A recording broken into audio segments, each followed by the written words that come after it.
Bonjour les amis, comme vous le voyez, nous sommes dans l'univers somptueux et exclusif de Maserati. Et si nous sommes là, c'est pour vous faire découvrir ou redécouvrir celui qui reste considéré comme le tout premier SUV dans l'histoire de Maserati, le Levante.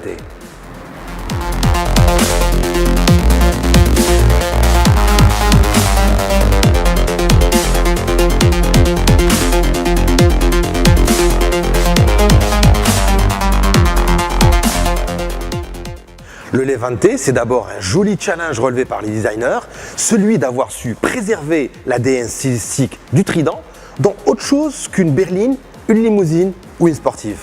Un SUV. Le design du Levante est parfaitement en harmonie avec le reste de la gamme, comme le montre la face avant à travers sa calandre à barrette verticale, des projecteurs à LED étirés, puis sur les côtés, ses 3 huiles d'air. Puis sous cet angle qu'elle profile, on remarque surtout un très long capot, une ligne de toit fuyante et des passages de roues bien marqués, celle-ci chaussant des gommes de 21 pouces. Le traitement de la partie arrière est à la fois classique et sportif, avec cette bande de chrome qui relie les blocs de feu à LED, et puis surtout ces 4 sorties d'échappement.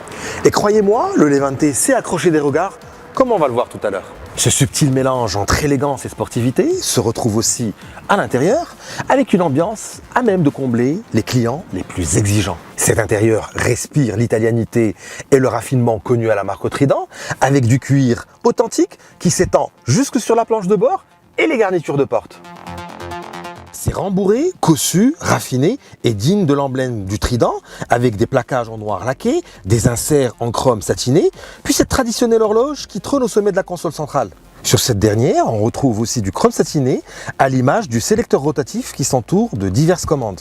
D'une diagonale de 8 pouces et demi, l'écran tactile intègre l'ultime interface multimédia, le système Maserati Touch Control Plus, qui offre notamment le mirroring pour smartphone et le GPS. Puis qui dit Maserati dit grand confort à bord, avec un bel espace habitable, notamment aux places arrière, sans que cela se fasse pour autant au détriment du coffre qui affiche un volume de 580 litres.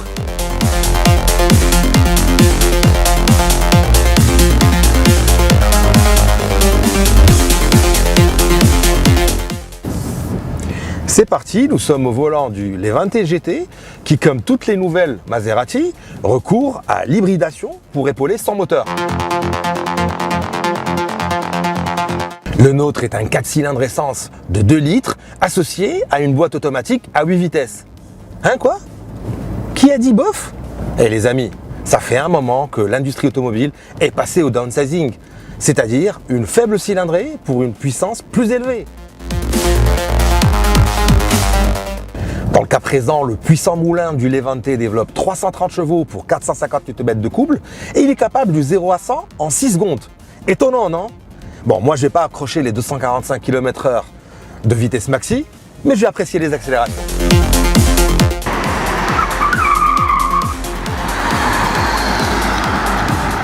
Moi je préfère enclencher le mode sport et apprécier chaque accélération et monter en régime pour profiter d'une belle sonorité.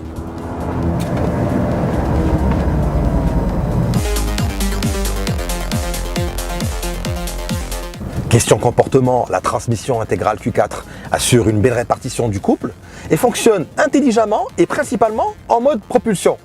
On l'apprécie, tout comme la direction directe et précise.